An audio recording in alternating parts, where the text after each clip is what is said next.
Welcome to class 7 history class. आज हम पढ़ रहे हैं chapter 2। Welcome to class 7 history class. आज हम पढ़ रहे हैं chapter 2 new kings and kingdom.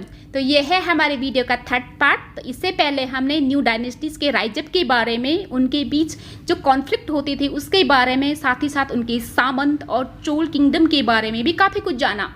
तो आज हम इस वीडियो के बारे में चोल से रिलेटेड कुछ और बातें जानेंगे। तो यहाँ पर ये सीढ़ी नुमा जो स्ट्रक्चर है, एक्चुअली ये है जलद्वार।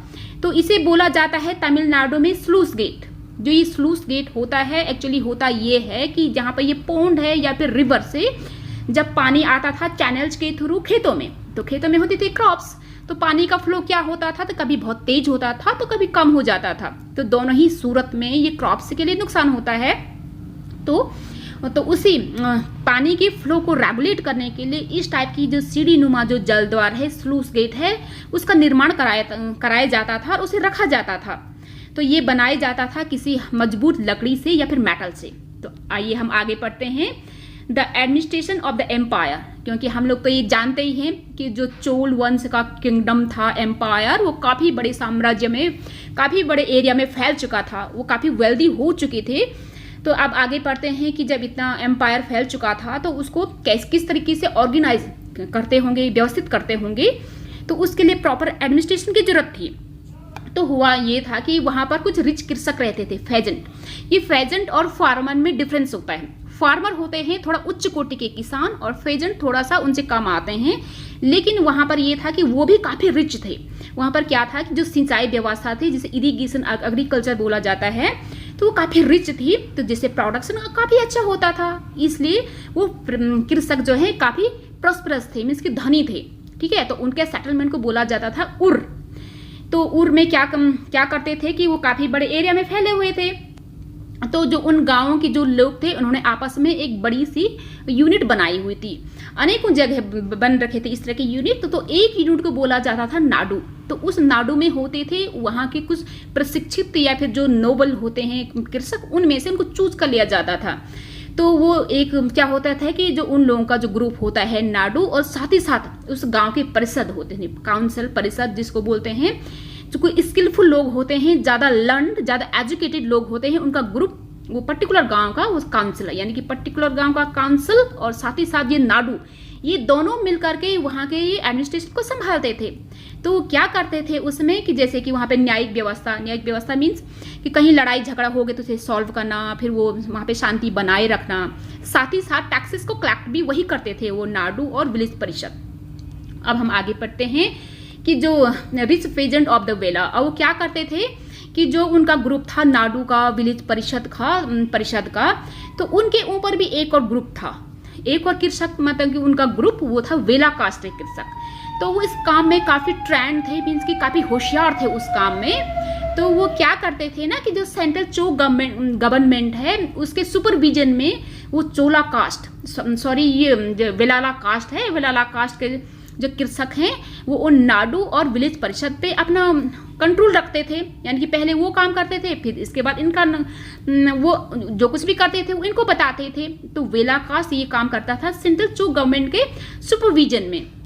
तो इस तरह से उनका काम चलता था। तो द चोला किंग्स क्या करते थे कि जो वेलाला कास्ट के जो कृषक थे उनको वो काफ़ी रिच होते थे, तो उनको कुछ अच्छे टाइटल उनके सम्मान में, जैसे कि मुवेंदवेलन होता है। वेलन उसको बोला जाता है कि एक ऐसा कृषक जो कि 3 राजाओं को सर्व करता है, मीन्स कि 3 राजाओं की सेवा करता है। और दूसरा अरेयर होता है कि उनका चीफ। तो ऐसे उनकी रिस्पेक्ट के वर्ड थे, वो ऐसे बोला जाता था उनको। और साथ ही साथ जो वेलाला कास्ट के जो कृषक थे उनको सेंट्रल गवर्नमेंट में जो उनका राज्य था उसमें क्या करते थे कि उसमें ऑफिस, बड़े ऑफिस पे, यानी कि उनके ऑफिशियल की पोस्ट उनको देते थे। तब आगे हम ये देखते हैं कि जो उस टाइम कि चोल किंगडम में किस तरीके की लैंड थी। मतलब लैंड तो एक ही टाइप की होती है, लेकिन क्या होता है कि उस लैंड का ओनर कौन है, इस बेसिस पे उस लैंड के नाम होते थे। तो Chola inscription mention several categories of land. तो वहाँ पे जो चोल में एक इंस्क्रिप्शन पाए गए, मतलब एक नहीं अनेकों इंस्क्रिप्शन पाए गए, तो उनमें ये लैंड के बारे में जिक्र है। तो उसमें एक था कि वेलन वेगाई। तो वेलन वेगाई वो था कि जो लोग ब्राह्मण नहीं होते थे वैसे कृषक जो उनके स्वामी होते थे, ठीक है, प्रॉपर्टीज में कि उनके स्वामी, ठीक है, तो उनके स्वामियों की जो भूमि होती थी उसे बोले थे वेलन वेगाई। तो अब दूसरी है इसमें ब्राह्मण दे। तो इस नाम से ही लग रहा है कि जो ब्राह्मण दे होती है यानी कि ब्राह्मण को जो चोल्स किंगडम होते थे, सॉरी चोल्स किंग जो होते थे उन्हें गिफ्ट किया करते थे। ब्राह्मण को अक्सर राजा लोग टाइम टू टाइम भूमि दान करते थे, ठीक है। अब है शलभ भोगा। तो ये शलभ भोगा क्या होता है कि जो स्कूल का मेंटेनेंस में रख रखाव के लिए खर्चे के लिए जो लैंड वहाँ पे लोग देते थे तो उसको बोला जाता था शलभ भोग। एक्चुअली कभी राजा भी देता था और कभी आसपास के जो रिच लोग होते हैं, रिच कृषक, वो भी भूमि दान देते थे स्कूल के लिए।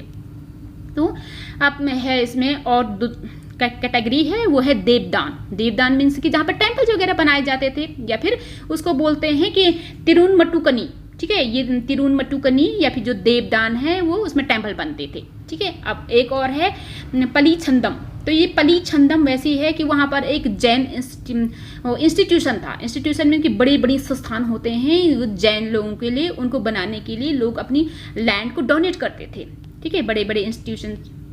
हम आगे पढ़ते हैं कि we have seen that Brahmins often receive land grant और ब्रह्मदेव, क्योंकि हम लोग तो ये पता है कि किंग लोग क्या करते थे कि ब्राह्मण्स को टाइम टू टाइम पर अपनी भूमि दान देते थे, तो जिसको कि ब्रह्मदेव बोला जाता है। तो परिणाम स्वरूप क्या हुआ कि जो वहाँ पे कावेरी डेल्टा है, कावेरी नदी के मुहाने पर अनेकों ब्राह्मण आज भी दिखने को मिलते हैं साउथ इंडिया में।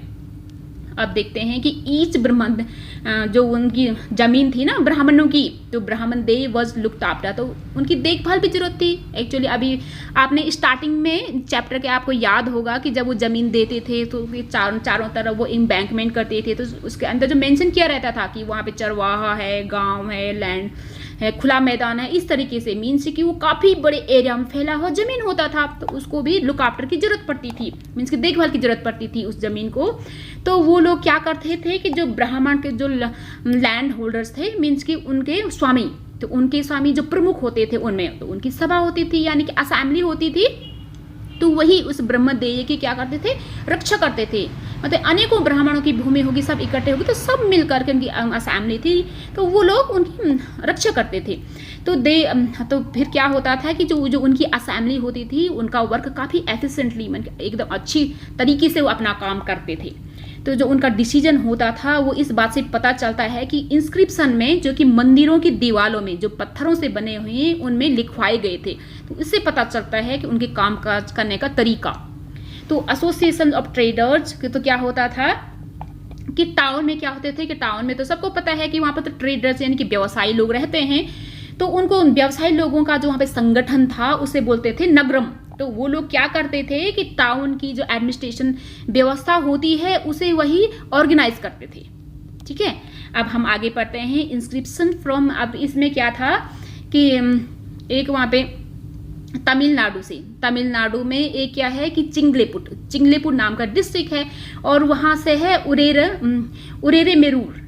एक्चुअली ये साउथ के वर्ड हैं, तो उसमें से इंस्क्रिप्शन पाए गए, तो उससे ये पता चलता है कि वहाँ की सभा किस तरीके से ऑर्गेनाइज होती थी, यानी कि उन इंस्क्रिप्शन से ये हमें पता लगता है। तो उन इंस्क्रिप्शन में क्या लिखा था तो आगे हम जानते हैं कि जो सभा होती थी यानी कि जो असेंबली थी, तो वो उस सभा के अंदर और अनेक छोटे छोटे कमिटीज होती थी, जो कमिटीज की उस लैंड की या फिर और भी काम संभालते थे, जैसे कि उसमें लैंड में इरिगेशन वर्क, सिंचाई का काम होता था, गार्डन, टेम्पल्स। तो वो क्या होते थे कि जो भी उस लायक हो, परिषद बनने लायक हो, वो क्या करता था कि उन लोगों का नाम तांबे के पाम लीफ के छोटे छोटे टुकड़े जैसे जिन्हें कि टिकट बोला जाता था, उसमें उनका नाम लिखा रहता था, और उन सारे टिकट्स को वो रखते थे एक अर्थवेयर पॉट में, एक मिट्टी के बर्तन में, और एक छोटे बच्चे को बोला जाता था कि जाओ और वहाँ पर से एक टिकट को ले लो, और फिर जब वो टिकट को लेके आता था, चूज करता था, तो हर एक कमेटी को देता था। तो इस तरीके से उनकी व्यवस्था चलती थी। तो अब हम आगे पढ़ते हैं इंस्क्रिप्शंस एंड टेक्स्ट्स।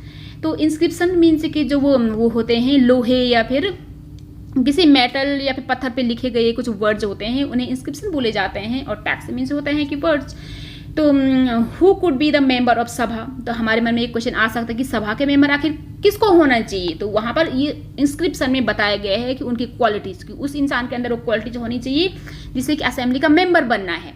तो द उत्तरे मेरूड इंस्क्रिप्शन, अभी पहले बताया था कि उत्तरे मेरूड में इंस्क्रिप्शन मिले थे, तो वहां से ये पता लगता है। तो क्या क्वालिटीज होनी चाहिए उस इंसान की, तो उसको होना चाहिए कि all those who wish to become members of the sabha should be, ठीक है, यानी कि जो सभा का मेंबर वही होगा जिसके अंदर क्या होगा कि honours of the land who have land revenue is collected, यानी कि जिससे हम ये लैंड की राजस्व लेते हैं, लैंड से मतलब कर लेते हैं, उसका उसे क्या होना चाहिए, उनका उसे मालिक होना चाहिए। क्योंकि अगर उसका मालिक नहीं होगा तो जो कर लेगा तो ज़्यादा ले सकता है, और जब खुद उसका वहाँ पे ज़मीन होगा तो उसको भी कर देना पड़ेगा, इसलिए वो थोड़ा सा ढंग से लेगा, कम लेगा। तो इसीलिए बोला गया है कि इतनी एफिशिएंटली वहाँ पे व्यवस्था की गई थी कि उसे खुद वहाँ का भी मालिक होना जरूरी था। They should have their own home, उसे अपना घर भी होने चाहिए उनके। दे शुड बी, उनकी उम्र क्या होनी चाहिए 35 एंड 70 ईयर्स, ठीक है, यानी कि 35 to 70 ईयर्स की उनकी एज होनी चाहिए, क्योंकि तब तक ऐसा माना जाता है कि एक्सपीरियंस काफ़ी ज़्यादा हो चुका होता है। दे शुड बी, तो उन्हें क्या होना चाहिए कि वेदास के नॉलेज होनी चाहिए। वेदास मैंने कि वेदों के नॉलेज, ऋग्वेद, यजुर्वेद, सामवेद, अथर्ववेद, हमारे 4 वेद होते हैं, तो उनकी नॉलेज उस बच्चे को, मतलब उस इंसान को होना चाहिए। They should be well versed, तो उसे क्या होना चाहिए कि जो एडमिनिस्ट्रेटिव का जो कार्य होता है, यानी कि प्रशासन के कार्यभार संभालना, उसको उसे अच्छी नॉलेज होनी चाहिए, तभी तो जाकर वो काम करेगा। और साथ ही साथ वो ऑनेस्ट भी होना चाहिए। तो क्या होता है कि जब अगर किसी ने अपनी कमिटी, अगर कोई किसी कमिटी का किसी कमिटी में से ग्रुप ऑफ पीपल जो किसी की देखरेख करता है, तो अगर उस कमिटी का उस लास्ट 3 इयर्स तक उसका सदस्य रहा हो तो वो फिर से चुनाव नहीं लड़ सकता है, यानी कि फिर से वो कमेटी का हिस्सा नहीं बन सकता है। अब दूसरे को मौका मिलना चाहिए। तो एनीवन हु हैज सबमिटेड, और वो भी इसमें हिस्सा नहीं ले सकता है जिसके कि क्या है अपने अकाउंट्स मीन्स है कि जैसे पासबुक जिसमें पैसों का लेखा जोखा रहता है उसको जमा नहीं किया है बराबर ऑफिस में, और साथ ही साथ अपने रिलेटिव्स यानी कि फैमिली मेंबर्स की भी वो जमा नहीं किया है, तो वो इस इलेक्शन को नहीं लड़ सकता है, यानी कि परिषद बनने लायक नहीं है वो। अब हम आगे पढ़ते हैं। While inscription tell us about king and powerful men, तो हम लोग तो ये जानते हैं कि जो इंस्क्रिप्शन होते थे तो वो बड़े बड़े पावरफुल लोग, ये स्पेशली किंग और उनके बारे में लिखा जाता था, और किंग खुद ये अपने बारे में लिखवाते थे ऐसे प्रशस्ति। तो लेकिन यहाँ पर ठीक एक उल्टा है इसका। हेयर इज एक्सर्ट होता है, एक खंड है, मतलब छोटा सा पार्ट है जो कि परियापुरम का है। परियापुरम एक गाँव है, ये वहाँ का है। तो उसमें 12th सेंचुरी में तमिल में, यानी कि तमिलनाडु का है, तो तमिल में ये लिखवाया है। तो एंड इनफॉर्म अस, तो उसमें क्या बताया गया है कि पहले तो किंग के बारे में लोग बताते थे, लेकिन ये इसके ठीक उल्टा है। इसमें ऑर्डिनरी मैन एंड वीमेन है, तो उसके बारे में ये वर्णित है। तो इसमें देखते हैं कि क्या वर्णन किया है। एक्चुअली काफ़ी खूबसूरत है, आप लोग को काफ़ी मजा आएगा सुन करके, आप लोग बस इमेजिन करना। On the outskirt of the Arnur was the small hamlet और पुलिया, उसका नाम था एक सोशल ग्रुप है, ठीक है, सोशल ग्रुप है, उनको बोलते हैं पुलेयाज। एक्चुअली ये सोशल ग्रुप थोड़ा सा जो कृषक लोग होते हैं या ब्राह्मण लोग होते हैं, ये उन्हें आउटकास्ट मानते हैं, मीन्स कि अपने से थोड़ा सा कम जाति का मानते हैं। तो उन बेचारों ने उनको गांव में भी नहीं रहने देते होंगे वो लोग, तो इसलिए उन्होंने अपना छोटा सा हैमलेट मतलब कि छोटा सा उपगांव बोलते हैं जिसको, गांव के ही पास में आउटस्कर्ट में कि उसके बाहरी सीमा पर उन्हें छोटा सा अपना गांव बना रखा था पुलेयाज लोगों ने, ठीक है। तो पुलेया ग्रुप सोशल ग्रुप है। तो आगे हम पढ़ते हैं कि उसमें क्या थी कि जो उनकी छत थी, छोटी छोटी छत थी, तो वो क्या होते थे कि वो थैचिस मैंने कि घास फूस से बनी हुई छप्पर टाइप की, तो वैसे उनकी छत होती थी। और वो क्या करते थे कि अग्रेरियन लेबरर्स, अग्रेरियन मीन्स कि जो उस टाइप का काम होता है, और अग्रेरियन जो वैसा खेती हर मजदूर बोलते हैं जिनको, मैनुअल ऑक्यूपेशन में कि छोटा मोटा काम होता है कि जिसमें ज़्यादा अर्निंग भी नहीं होती और ज़्यादा रिस्पेक्ट भी नहीं मिलती है, तो वहाँ के लोग उस टाइप का काम करते थे। तो उनका निवास वहाँ पे रहता था, जिन्हें कि पुलेयाज बोला जाता है। तो क्या होता था कि उनके जो हट थी उसके थ्रेशोल्ड में मीन्स कि यहाँ पे ये कई हट बने हैं, ठीक है, तो इसके चारों तरफ उन्होंने सिर्फ बाउंड्री भी कर रखी थी, तो उसके थ्रेशोल्ड में क्या करते थे कि जिससे कि हर चारों तरफ से लेदर के इस टाइप से कवर होते थे। तो उसमें क्या करते थे कि छोटी छोटी मुर्गी के बच्चे होते थे जो कि ग्रुप में यहाँ वहाँ मूव करते थे, और काले काले बच्चे जिन्होंने कि अपने हाथ में काले काले लोहे के कड़े पहने हुए थे, जिनके ब्रेसलेट या कंगन बोला जाता है, वो पहने हुए थे। अब वो क्या करते थे कि अपनी गोदी में कुत्ते के बच्चों को लेकर के उछलते हुए जाते थे। तो इन द शेड ऑफ मुर्दू, तो मुर्दू एक अर्जुन ट्री है, तो उसकी छाया में क्या था कि एक मजदूरन थी, तो उसने अपने बेबी को लेदर की शीट में सुलाने के लिए रखा था। देयर वॉज मैंगो ट्री, तो वहाँ पे एक आम का पेड़ भी, वहाँ पर आम के पेड़ भी होते थे। तो उसमें क्या रहते थे कि ड्रम लटके हुए होते थे। जैसे ड्रम मीन्स को बजाने वाले ड्रम, तो वो लटके हुए होते थे। ये हम अक्सर अभी भी देखते हैं झुग्गी झोपड़ियों के बाहर या मेला के टाइम, तो वो ड्रम हम लटकाते रहते हैं। And under the coconut palm, तो कोकोनट पाम के नीचे वहाँ पर रेतीली भी जगह थी, तो उसमें क्या था कि जमीन में छोटे छोटे गड्ढे से बन जाते हैं, तो उन गड्ढों में एक छोटे सिर वाली कुतियाएँ होती थी। तो वो कुतियाएँ क्या करती थी कि अपने बच्चों को दूध पिलाने के बाद वहाँ पे आराम कर रही थी। और जो रेड क्रेस्टेड कॉक्स, ठीक है, कॉक होता है ना मुर्गा, क्रेस्ट मीन्स कलगी, यानी कि जो रेड क्रस्ट होता है वो कलगी, तो क्रस्टेड यानी कि रेड से कलगी वाली जो कॉक होते हैं वो क्या करती थी कि डॉन में, डॉन मीन्स कि सुबह से पहले होता है 3-4 बजे के आसपास, तो उस समय बांग देती थी।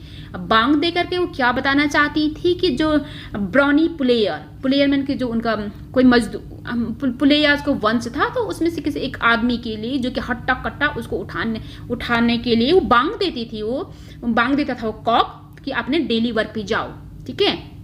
और वहाँ पे हर दिन क्या होता था ना कि बाय डे कि वो कंजी पेड़ है, तो उसकी छाया में क्या करते थे कि औरतें जब हस्किंग पैडी मीन्स कि धान कूटती थी, तो धान कूटते हुए वो गाना भी गाती थी, और साथ ही साथ उनके लहरेदार उनके बाल और गाना गाते हुए जो उनकी वॉइस थी वो कंजी ट्री की छाया में वहाँ पे गूंजते थे।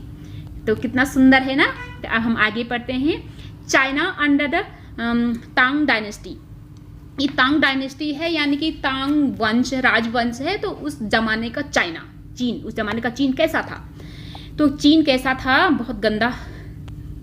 तो in China an empire was stabilise under the Tang dynasty, तो चाइना क्या था कि जो जब वो ये टांग डायनेस्टी ने जब उसे वहाँ पे अपना रूल किया था चाइना में, तो उसका राज्य उसका पावर मतलब टांग डायनेस्टी का जो पावर थी वो थी कि 300 वर्ष तक रही वो, ठीक है, फ्रॉम 7 से 12th सेंचुरी तक उनका राज रहा। तो उनकी कैपिटल थी शियान, तो ध्यान रहे कि इस वर्ड को चियान नहीं पढ़ते, इसको पढ़ते हैं शियान, ठीक है, SHI। तो उनकी कैपिटल थी शियान, तो वो जो कैपिटल थी वो इस वर्ल्ड के जो बड़े बड़े सिटीज़ होते हैं उनमें से एक थी। तो उस सिटी में मिलने के लिए आते थे टर्क्स यानी टर्की के लोग और Iranian, Indian, Japanese and Korean, ठीक है, तो वहाँ के लोग आते थे वहाँ मिलने। The Tang empire was administered by a bureaucracy required through, तो जो टांग एम्पायर था वो काफ़ी बड़ा था, तो वो क्या करता था कि उसके लिए जो नौकरशाही यानी कि जो ऑफिशियल उनका सिलेक्शन किस वजह से होता था, वो एग्जाम के थ्रू, जो एग्जाम में पास हो जाता था तो उसको ये पोस्ट मिलती थी जो कि वहाँ पर एडमिनिस्ट्रेशन का काम संभालता था। तो ये सबके लिए ओपन था, मीन्स कि उसमें कोई भी पार्टिसिपेट कर सकता था, ठीक है। तो तब ये बाद में क्या हुआ कि इस टाइप का जो सिस्टम था ओपन कंपटीशन के थ्रू सिलेक्टिंग का, तो वो क्या रहा कि काफ़ी टाइम तक रहा कि 1911 तक रहा, ठीक है। तो मतलब कुछ फिर उसके बाद चेंज हो गया। Thank you.